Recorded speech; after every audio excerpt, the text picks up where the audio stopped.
नमस्कार मेरे प्यारे दोस्तों, कैसे हैं आप सभी। उम्मीद करता हूं सब बढ़िया होंगे, मस्त होंगे, स्वस्थ होंगे। दोस्तों, हर एक दिन धीरे धीरे धीरे धीरे आपकी परीक्षा के कम हो रहे हैं। हमें लग रहा है समय बहुत है, लेकिन समय बहुत नहीं, समय बहुत कम है। क्योंकि हमें पढ़ना भी होता है, हमें नोट्स भी बनाने होते हैं, हमें रिवीजन भी करना होता है, हमें टेस्ट भी लगाने होते हैं और हमें फाइनली सिलेक्शन भी दोस्तों लेना होता है। लेकिन इसी बीच बहुत सारे विद्यार्थी तो इस बात से वाकिफ हैं, तो वो तो अपनी मेहनत में लगे हुए हैं। लेकिन बहुत सारे विद्यार्थी, उनका अलग अलग पॉइंट है। कोई सोच रहा है कि परीक्षा की तिथि हो सकता है लेट हो, कोई सोच रहा है कि सिलेबस चेंज हो जाए, कोई सोच रहा है कि फोरम स्टार्ट हो जाए तब तैयारी करूंगा। मतलब डिफरेंट टाइप ऑफ थिंग्स लेकर वो बैठे। तो सिलेक्शन कैसे होगा। फरवरी का महीना चला गया मेरे प्यारे दोस्तों, फरवरी का महीना चला गया है। यानी 2-3 महीने पहले बच्चों ने तैयारी शुरू कर दी, तो 2-2.5 महीने पहले ये अनाउंसमेंट हो गया था इस भर्ती को। तो बहुत सारे बच्चे जो 2-2.5 महीने पहले पढ़ रहे थे, और जो बच्चे आगे शुरुआत करेंगे फॉर्म भरने के बाद में या अब से शुरुआत करेंगे, तो किस प्रकार आप अपने कॉम्पिटिटर को पछाड़ पाओगे, सोचो थोड़ा सा। तो आज इसी पॉइंट पे हम बात करने वाले हैं कि भैया, सरकारी नौकरी का जो एक सपना आपका है, वो नौकरी आपके हाथ में तो है, लेकिन वो आपकी गलती से हाथ से निकल ना जाए कहीं, क्योंकि आपकी ही गलती से निकलेगी। अब वो गलती क्या हो सकती है उसके बारे में बात करेंगे। तो सभी साथी पहले तो चैनल को सब्सक्राइब कर लीजिएगा। बात करते हैं चतुर्श्रेणी भर्ती को लेकर थोड़ी सी, और टेलीग्राम को याद से ज्वाइन कर ले प्यारे विद्यार्थियों। यहां पर वो आपको चीजें देखने को मिलेंगी। पहले तो मैं बता दूं कि रीट पात्रता का एग्जाम हो गया है ना। ये देखिए, इस चीज को आप देखेंगे तो आपको इस प्लेटफॉर्म पर ट्रस्ट होगा। हमने हर एक, देखो, रीट कोई भी एग्जाम क्यों ना हो, अब तक हर एक पेपर के जो प्रश्न 1 नहीं, 2 नहीं, 3 नहीं, 100% प्रश्न मिलाकर दिए। उतना ही पढ़ाया है जितना पेपर में आएगा। जहां 10 पेज पढ़ने होते हैं, वहां हमने 2 ही पढ़ाए हैं, और 2 में से सारे प्रश्न आए हैं। बस इस प्लेटफॉर्म की सबसे बड़ी खासियत है, जिससे बच्चा, एक तो बर्डन बच्चे के ऊपर कम होगी, कंटेंट का जो दबाव है वो कम होगा, और उसके पास क्वालिटी कंटेंट होगा। आप कोर्स भी ले रखा है, आप किताब भी पढ़ रहे हो, आप नोट्स भी पढ़ रहे हो किसी के, आप और टेस्ट भी लगा रहे हो, तो बहुत सारी चीजें कर रहे हो, लेकिन आपको फायदा भी नहीं हो रहा है। क्योंकि फायदा कैसे होगा? क्योंकि हम एक चीज को 100 बार करेंगे तो हम परफेक्ट हो पाएंगे, 100 चीजों को एक बार करेंगे तो कहां परफेक्ट हो पाएंगे। इस बात को थोड़ा सा दिमाग लगाओ, सोचो। तो हर एक एग्जाम में, और आज रीट पात्रता का 27-28 को एग्जाम हुआ है, जिसका टेलीग्राम पर हमने, ये हमारा टेलीग्राम चैनल है, पहले तो इसको आप ज्वाइन करें, जाकर देखें। एक एक प्रूफ हमने डाल दिए। पेपर अभी बोर्ड ने बच्चों को नहीं दिया तो दिक्कत आई, वरना यूट्यूब पे भी दिखाते। जैसे इस बोर्ड है वो अपलोड करता है ऑफिशियल साइट पे, कब तक, उसके बाद हम यूट्यूब पे, आपको पता है, हर बार की तरह प्रश्नों का प्रूफ दिखाते। और यही चतुर्थ श्रेणी में होने वाला है मेरे प्यारे दोस्तों, यही चतुर्थ श्रेणी में होने वाला है, जिसका बैच हमने 10 दिसंबर को स्टार्ट किया था। लेकिन हम बात करते हैं, एक बार आप इस बात को नोटिस करके चले कि चतुर्थ श्रेणी वैकेंसी जो है, चतुर्थ श्रेणी जो भर्ती है, उसकी एग्जाम डेट पहले से दे रखी है। एग्जाम डेट है वो दे रखी है, ठीक है। यानी सितंबर के माह में एग्जाम डेट दे रखी है। कब दे रखी है? सितंबर। तो एक बात ये आप थोड़ा सा सोचिए कि हमें एग्जाम डेट सितंबर दे दी है, और आज फरवरी चला गया। फरवरी को छोड़ दे, हाथ से निकल गई फरवरी, लास्ट दिन था फरवरी का। अब स्टार्ट हो रहा है मार्च, और मार्च से सितंबर तो भूल जाओ, इसको तो भूल जाओ आप, क्योंकि इसमें तो एडमिट कार्ड के चक्कर में, लोकेशन क्या है, बहुत सारी डिस्टर्बेंस चीजें होंगी, जिसकी वजह से हम उतना फोकस। लेकिन इससे पहले पहले अगर हम देखें तो आपका मार्च है, अप्रैल, मई, जून, जुलाई, अगस्त, लगभग 6 महीने मान के चलो आप, लगभग 6 मंथ मान के चलो, 6 माह मान के चलो। क्या आपके पास 6 महीने भी पूरे हैं क्या? आप खुद इस बात को नोटिस करके चले। इन 6 महीने के अंदर आपको त्योहार भी देखने को मिलेंगे, त्योहार भी देखने को मिल सकते हैं, शादियां भी देखने को मिल सकती हैं परिवार के अंदर, है ना। अब पर्सनल काम भी आपके हो सकते हैं, काफी सारी चीजें, अन्य एक्टिविटीज भी हो सकती हैं। तो मान के चलो आप कहीं ना कहीं किसी प्रकार से तो बिजी हो ही जाओगे, किसी न किसी प्रकार से तो आप बिजी हो जाओगे, जिससे आपका एक दिन दो दिन निकल जाएगा। ऐसे एक एक दो दो दिन करके ही हम महीना खराब कर लेंगे। तो मैं मान के चलता हूं कि इन सबको छोड़कर हमारे पास सिर्फ एक महीना अगर माइनस कर दें, एक माह, तो हमारे पास 5 माह है, और वो भी किसके लिए? स्टडी के लिए। आप ना चाहते हुए भी आपके दिन खराब हो जाएंगे। किसी की शादी होगी, कोई काम हो गया, तबीयत भी खराब हो सकती है, बीच में बहुत सारी चीजें होती हैं, हमें नहीं पता। लेकिन वो कहीं ना कहीं मैं मानता हूं कि एक माह तो हम खरीद लेंगे। और हमारे पास जो पढ़ने का टाइम है एक्चुअली 5 महीने। अब 5 महीने में अगर हम आज से शुरुआत करते हैं तो 2 से 2.5 महीने, और आज से अगर हम करते हैं, आज से करते हैं, तो हमारे पास 2 से 3 महीने कोर्स को पूरा करने में लगेंगे। ठीक है, फिर बचे कितने? 2 माह बचे। अब आप खुद सोच लो कि आपके पास समय कितना रिवीजन के लिए। आप खुद इस बात को नोटिस कर सकते हो।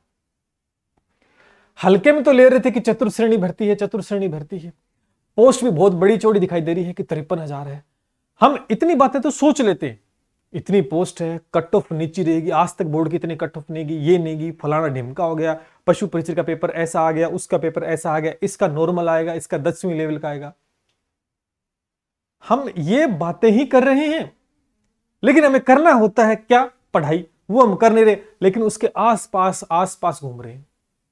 ये हो जाएगा, इसमें वो हो जाएगा, उससे सिलेक्शन आसान होगा, मतलब ज्ञानी बने हुए हैं। इसमें हो सकता है सर, इसमें कट ऑफ क्या जा सकती है सर, इसके फॉर्म कब भरे जाएंगे, सिलेबस चेंज हो सकता है सर, गणित हट सकती है, जीके बढ़ सकता है, हिंदी इंग्लिश हट सकती है।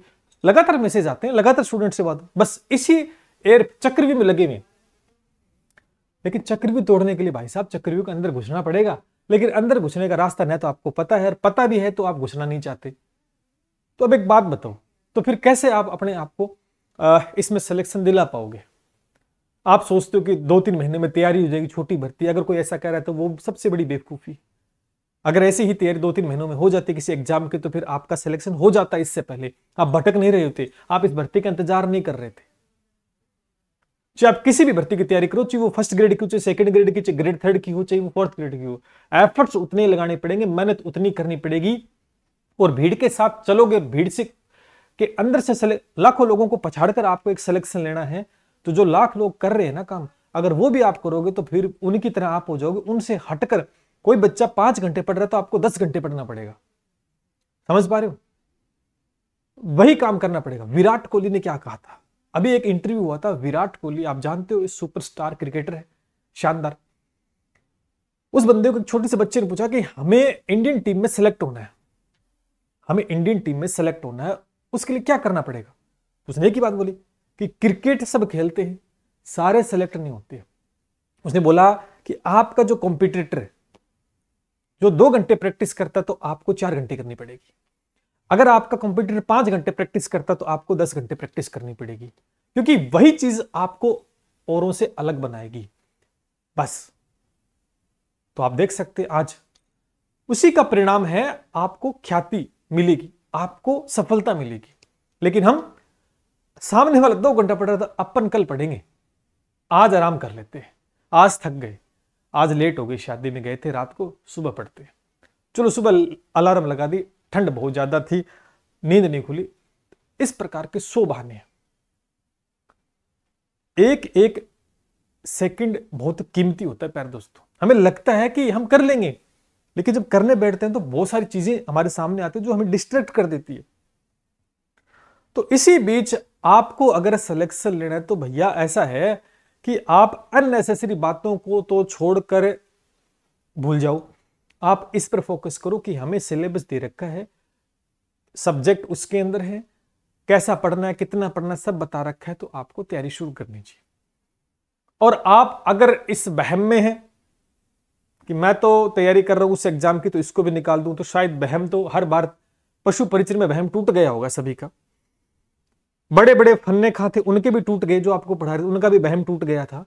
तो समझ पा रहे हो? तो वहम मत पालो, सिर्फ अपनी मेहनत पे विश्वास करो, और वो भी मेहनत सही दिशा में होनी चाहिए। कई बार मेहनत भी हम करते हैं, उसका परिणाम हमें नहीं मिलता है, लेकिन वो मेहनत हम गलत दिशा में कर रहे हैं।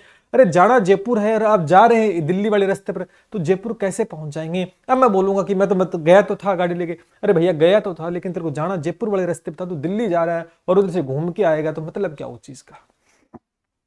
दिशा भी सही होनी चाहिए। इसलिए आपको चतुर्थ श्रेणी की तैयारी करो और बेहतर तरीके से करो। फॉर्म भरे जाने हैं, मार्च आ गया, फॉर्म स्टार्ट होने वाले हैं। और मैं तो ये कहता हूं कि किसी चीज का वेट ना करो, क्योंकि आपको पता है कि युद्ध की तारीख तो ऐलान हो चुका है। क्या आप युद्ध के लिए सज्ज हो, तैयार हो, जीत पाओगे, लाखों लोगों को पछाड़ पाओगे? है आपके अंदर एबिलिटी? क्या आपने वादा किया अपने माँ बाप से या अपने भाई बहन से या अपने पत्नी से या अपने बच्चों से कि भैया इस बार मैं सरकारी नौकरी लेके आपके सपने पूरे करूंगा? तो कम से कम अपने लिए नहीं तो, लेकिन जो आपके पीछे हैं, जो आपके ऊपर आस लगाए बैठे हैं कि पीछे तो नहीं हो लेकिन इस बार इस भर्ती में सिलेक्शन लेके हमारा जो हमारी जो स्थिति उसको सुधार पाएंगे, हम कुछ बन पाएंगे, हम भी एक थोड़ा सा ऊपर उठ पाएंगे। बहुत सारी चीजें होती है। पैसा is the most important your life.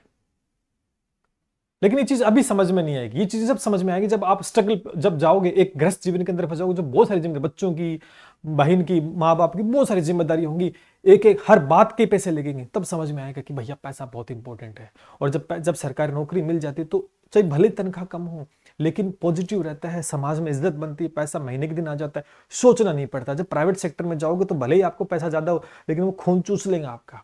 दिन में रात को फोन करके करके काम, ये करो वो करो, करना पड़ेगा। और दूसरा, जब काम का परफॉर्मेंस बढ़िया नहीं होगा, आपका रिजल्ट बढ़िया नहीं होगा, तो चुटकी बजाते आपको बाहर निकाल के फेंक के मारे, क्योंकि लाइन में और भी बच्चे लगे हुए हैं। समझ पा रहे हो? तो बहुत सारी चीजें होती हैं। अगर आपका ये इस लाइन में आप लगे हो तो इस लाइन के अंदर मेहनत करना शुरू कर दो, वरना फिर ऐसा कि समय खराब करने का कोई फायदा नहीं। या तो फिर इस लाइन से हट जाओ, इस लाइन से हटकर दूसरा काम कर लो। अगर पैसा कुछ है कुछ और चीज कर लो, क्योंकि लाइफ में बहुत सारी चीजें होती हैं। सारे सरकारी नौकरी नहीं लगते हैं, सारे बिजनेसमैन नहीं बनते हैं, सारे अमीर नहीं होते हैं, सारे गरीब नहीं होते, चीजें बहुत सारी। लेकिन कहीं ना कहीं अपने आप को स्थापित तो करो। अरे स्थापित तो करो। अगर आपको एक जीवन अच्छा जीना है, आपको अच्छे कपड़े पहनने हैं, बाइक पे घूमना, गाड़ी में घूमना है, सपने बड़े हैं, तो मेहनत तो करो।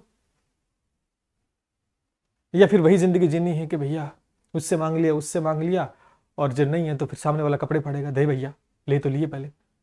ये हर घर की कहानी है। अगर सही ढंग से, सही समय का, सही चीजों का इस्तेमाल नहीं किया और आगे नहीं निकले, क्योंकि मौके भगवान देता है। भगवान देता है कि भैया अपनी जिंदगी सुधार ले, अपनी जिंदगी सुधार ले। पीछे वक्त बुरा था लेकिन अब वक्त अच्छा हो सकता है तेरी मेहनत से। लेकिन हमने वो क्या किया, उस वक्त को निकाल दिया। और जो वक्त की इज्जत नहीं करता, वक्त एक दिन उसको ठुकरा देता है। और जब वक्त ठुकरा देगा तो फिर कोई किनारा ही नहीं मिलेगा। जब किनारा नहीं मिलता तो डूबना ही पड़ेगा, डूबना ही पड़ेगा समंदर के अंदर। सोच लो, आपके हाथ में आपकी लाइफ, डूबना है या फिर तैर के समंदर पार करना है। बहुत बार चीजों को मैं एनालिसिस करता हूं, बताता भी हूं, मानना ना मानना आपके ऊपर है। लेकिन ऐसा है, जीवन में कुछ करना है तो दोस्तों अपने आप को स्थापित करना तो देखो मेहनत करनी पड़ेगी। यहां नहीं तो प्राइवेट सेक्टर में करनी पड़ेगी। थोड़ी सी यहां कर लोगे तो वहां से थोड़ा आसान हो जाएगा, पैसे मिल जाएंगे, अच्छी खासी नौकरी मिल जाएगी, समाज में इज्जत होगी, अच्छी कर शादी हो जाएगी, नहीं होगी तो बहुत चीजें हो सकती है। मतलब ऑल ओवर देखा जाए तो फायदा है। और इस बेरोजगार के दौर में सरकारी नौकरी लेना एक अपने आप में चैलेंज है, लेकिन ये भर्ती आपका सपना पूरा कर सकती है। बस अंधे को चाहिए दो आंख। और आप सोच रहे हो कि लाइन लगी हुई, तो लाइन तो लगी हुई है किसकी? बेरोजगारी की। उसमें अपने आप को रोजगार वाला बनाना है तो भैया समझ गए होंगे। बाकी तैयारी करो। कोई बोलेगा सर गणित नहीं आती, कोई बोलता इंग्लिश नहीं आती, कोई बोलता हिंदी नहीं आती। मैं कहता हूं कुछ नहीं आता आपको, लेकिन पढ़ करना पड़ेगा। जब आता ही होता तो आपको फिर, जब आपको आता तो फिर आप क्यों करते ये चीज, मेहनत क्यों करते? समझ रहे हो? तो कुछ नहीं आता, हमारे सामने चैलेंज बड़े होंगे, हमें जो आता है वो आए, जो ना आए, ऐसी बातें छोड़ दो। चैलेंज बड़े होंगे, संघर्ष बड़ा होता है, और संघर्ष में इंसान अकेला होता है, सफलता में दुनिया साथ होती है। इस बात को भी मान लेना। आज समय कुछ और है, कल का समय कुछ और होगा। इमेजिन करके देखो कि आज सफलता नहीं मिली तो नेक्स्ट क्या करेंगे? क्या है हमारे पास कोई सोर्सेस? है तो बहुत अच्छी बात है, लेकिन सबकी स्थिति एक जैसी नहीं है। सबकी स्थिति एक जैसी नहीं है। तो मैं हमेशा कहता हूं कि भगवान मौके देता है अपने आप को ऊपर उठाने के लिए। तो वो मौके किस रूप में आपको मिलते हैं वो आपको पता है। और मैं तो आगे की बात कहूंगा कि बहुत सालों से वैकेंसी आई और इतने बड़े पदों पर आई है, और एक थोड़ी सी मेहनत करनी भैया, थोड़ी सी, और आगे निकल सकते हो। लेकिन ऐसा है, कई बार पत्थर खाकर भी हम, पत्थर को ठोकर खाकर भी हम नहीं संभलते हैं। तो फिर इलाज नहीं है, फिर मरना है तो मरना ही पड़ेगा, इलाज नहीं फिर हमने अगर मरने की ठान रखी तो मरना पड़ेगा। आपके हाथ में आपकी लाइफ, ठीक है। तो तैयारी करो, समय बहुत कम है, 5-6 महीने हैं। और कोई बोलेगा 5-6 महीने में तो हम फाड़ देंगे, वो कर देंगे। भैया सुनने में बहुत अच्छा लगता है, करने में उतना ही मुश्किल है। इतना आसान होता तो ये जो लाइन लगी हुई ना बेरोजगारों की, ये लाइन नहीं होती भैया, समझ पा रहे हो। तो हवाबाजी में तो कुछ नहीं है, यहां से पसीना स्टार्ट होगा सर से और नीचे तक जाएगा, वो होती मेहनत। और उस पसीने से मिली मेहनत, जो मेहनत हमने की, उसकी सफलता का मजा ही कुछ और होता है। चलिए, जो मैंने आपको थोड़ा सा मोटिवेट भी किया, क्योंकि बहुत सारे बच्चे बोल रहे थे काफी दिनों से कि वीडियो नहीं डाला है, तो डाल दिया है वीडियो आप सभी के लिए। और मैंने बता दिया इस भर्ती में क्या सब्जेक्ट है, उन चीजों को भूल जाओ, जो है वो करना पड़ेगा, करना पड़ेगा, दैट्स इट, और कोई इलाज नहीं है। बाकी तैयारी करो बड़े तरीके से। और मैं आपको फिर कहूंगा कि लगातार हर भर्ती में हमने एक परफॉर्मेंस बहुत बेहतरीन, दिखावा नहीं किया, मेहनत की है। आज भी देख लो पात्रता परीक्षा में 100% रिजल्ट देके दिखा दिया है। तो घबराने की कतई आवश्यकता ही आपको नहीं है प्यारे दोस्तों। ये बैच वो बैच है जो आपके सपने पूरे कर सकता है। इस बैच के बाद किसी बुक की आवश्यकता नहीं है, किसी नोट्स की आवश्यकता नहीं है। यही मंच में हर बार बोलता हूं, जिस भर्ती का बैच लॉन्च करते तो मैं हर बार बोलता हूं कि यही प्लेटफॉर्म होगा, यही एस्कनाई क्लासेस होगी, आपके सामने मैं हूंगा और आप होंगे, पेपर होगा और हमारे दिखाए गए प्रूफ होंगे, एक एक सिंगल। तो फिर काहे भाग रहे हो इधर उधर, काहे भाग रहे हो। वहम तो निकल गया होगा पशु परिचय में भी, जो हवाबाजी कर रहे थे उनकी भी, जो बता रहे थे कि किसी के 140 बता रहे, हमारे हमारे फलाने हो जाएंगे सेलेक्ट, हमारे इतने नंबर हैं। आज वो 100 पर आ गए हैं गाड़ी, बोल नहीं रहे हैं, हालत खराब है। तो मैं हमेशा कहता हूं कि बोलो, कि हम तभी बोलते हैं जब रिजल्ट आता है, पहले नहीं बोलते। और वो हर बार आपने देखा होगा। चलिए, आपके ऊपर है, बाकी बैच रनिंग में है। 1 मार्च से, मैं आपको फिर कह रहा हूं, 1 मार्च से रिवीजन स्टार्ट हो रहा है इसमें, 1 मार्च से रिवीजन स्टार्ट हो रहा है। मैं आपको फिर कह रहा हूं, ये बैच नहीं, सफलता की चाबी है। ये बैच नहीं, सफलता की चाबी। इसमें मेहनत ईमानदारी से की गई। कोई भी बैच हो, एनी एग्जाम, कोई भी बैच हो, आप देख सकते हैं ये जो चीजें हुई ना, ऐसे पॉसिबल नहीं हुई प्यारे दोस्त। आप देखो, एक भी क्वेश्चन नहीं, 35 में से 35, 29, 30 में से 29, 32 में से 30, 50 में से 45, 40 में से 38, और यहां कई शिफ्टों में हुआ तो 100%, पशु परिचय के अंदर भी 100%, और आज पात्रता परीक्षा में भी 100% रिजल्ट देके हमने साबित कर दिया कि जो पढ़ाया है वो एग्जाम में आएगा। अब ऐसा है कि बड़े नाम नहीं है भैया, हम तो मेहनत पे विश्वास करते हैं। अब नाम बड़े दर्शन छोटे, वो वाली बात नहीं है। हाँ, मेहनत करते हैं और मेहनत के बाद जब रिजल्ट मिलता है तो उसकी थोड़ी बनती भैया कि भी थोड़ा बताएं हम अपने बारे में। क्योंकि बहुत सारे बच्चे हैं हवाबाजी के चक्कर में घूमते रहते हैं, बैच के नाम रखते हैं कि ये पता नहीं क्या क्या। बैच के नाम रखने से सिलेक्शन नहीं होता है। बैच के नाम तो अर्जुन बैच है, सिंगम बैच है, फलाना बैच है, पता नहीं क्या क्या बैच रखते हैं, लक्ष्य बैच है, बहुत सारे बैचेस के नाम। तो बैच हमने तो कभी रखा ही नहीं। और आप चक्कर में कि हाँ, क्योंकि कई बार क्या होता है कि हमें, हमारा जो माइंड है वो डाइवर्ट हो जाता है। अरे यार ये लक्ष्य बैच, अरे लक्ष्य बैच में जाएंगे, अंदर जाओगे तो बाद में कुछ नहीं होने वाला, पेपर में लक्ष्य बाहर आ जाएगा। समझ पा रहे हो। क्योंकि बहुत सारी चीजें होती है, वो आपको राइट वे बहुत कम मिलेगा। राइट वे चीजें बहुत कम है, लेकिन इस बात को किसी भी चीज के अंदर चले जाओ, राइट वे बहुत कम मिलेगा। क्योंकि अपने स्वार्थ के चक्कर में सामने वाले को उधेड़ दो, कोई दिक्कत नहीं, जितना काट सकते हो काट लो सामने वाले को। ये चीजें हो रही है और ये हकीकत है। और ये मैं नहीं कर रहा, ये हमारे साथ जो बच्चे 3-4 जगह से घूम घूम कर आते हैं कि सिर्फ वहां से पढ़े वहां से पढ़े, क्लासेस नहीं हो रही है, बैच ले ली 2-2 महीने पढ़े, क्लासेस नहीं आ रही है, फोन नहीं उठा रहे, फिर वो रो धो के हमारे पास वो कहानी गाते हैं, फिर वो जुड़ते हैं किस ये चीजें हैं। ठीक है, तो मैं आपको एक ही कह रहा हूं कि आंधी तूफान के अंदर अगर आपको स्थिर रखना है तो मजबूती के साथ आपको अपनी जड़ें जमीन में गाड़नी होंगी, वरना तो फिर देखो क्या कह सकते हैं। चलिए, उम्मीद करता हूं मेरी बातों को समझ पाएंगे। मोस्ट वेलकम, आप जुड़िएगा। मैं तो आपकी बताऊं, आइए एक बार मौका दीजिए, पढ़िए और फिर देखिए मजा पढ़ने का। शानदार बैच है। और उसके बाद में रीट पात्रता का एग्जाम हो चुका है भैया, रीट पात्रता का हो चुका है और ये मुख्य परीक्षा का मैथ, साइंस और जीके अलग अलग बैच है, ज्वाइन कीजिएगा। और रीट मुख्य परीक्षा के लिए आगाज हो चुका है बहुत शानदार तरीके से। बाकी पटवारी वीडियो के एग्जाम में ऐसे मत मानो हम हर एग्जाम की प्रिपरेशन करवा रहे हैं, हर एग्जाम की प्रिपरेशन देखने को मिलेगी। बस वो है कि हम दिखावा नहीं करते, वो बात अलग है। चलिए, कोई भी डाउट तो इस नंबर पर 7665320069 पर आप कॉल या मैसेज के साथ हमसे जुड़ सकते हैं, बात कर सकते हैं, अपने मन को तसल्ली दे सकते हैं, सब कुछ पूछकर। चलिए मिलते हैं इसी के साथ। जय हिंद, जय भारत।